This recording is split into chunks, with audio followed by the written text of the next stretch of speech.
This is fun. This was a recent publication. This was came out about 3 or 4 months ago.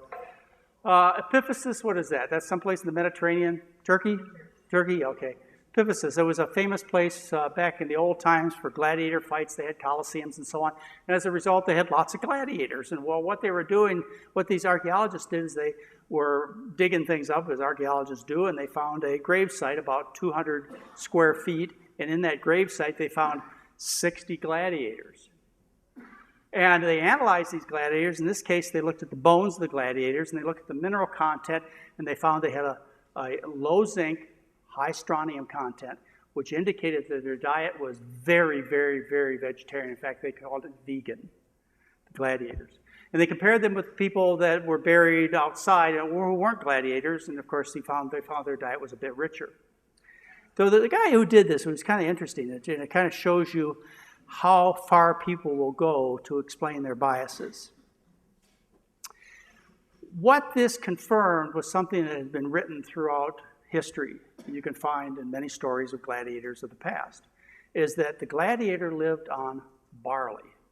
In fact, they called the gladiator the barley men. Now think about it for a minute. Your job is to fight and kill or you die.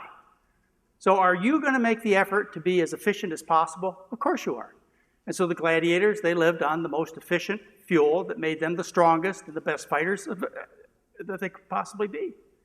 So they ate barley. So they're the barley men. Okay, they're the barley men. Everybody knows this. This excavation proved they were barley men. Without a doubt, they were vegans. So what this author did was kind of interesting. He said, he made up this whole story. You can go read it. It's in the internet. He made up this whole story that was kind of interesting. He said, now we have evidence to prove that gladiators were obese because they lived on barley. Anybody who eats starch is fat, right? And the reason that they were fat, he explains, is it made a better show. When they got in the Colosseum and they went slicing back and forth with each other, they could cut a big flab of blubber and they could bleed a lot and have lots of blubber hanging out and not die. So it made a better show, and that's why the gladiators ate barley, so they could be fat. That's what he says. And then when they analyzed the bones of these gladiators, they found them to be really, really strong. And he couldn't explain how people would get strong bones without eating dairy, because they were vegans. And so what he went and he did next, and you can read this is just hilarious. What he said next is he said the reason that they had strong bones is because they had this particular habit of eating charred wood and bone ash. Come on. The reason they had strong bones is because they ate a diet of barley. Now, I went looking for fat gladiators. And the best I could do is some mosaics that were done back in those times, and I didn't find any, well, this guy's a little big, but that's probably mostly muscle. I couldn't find any fat gladiators.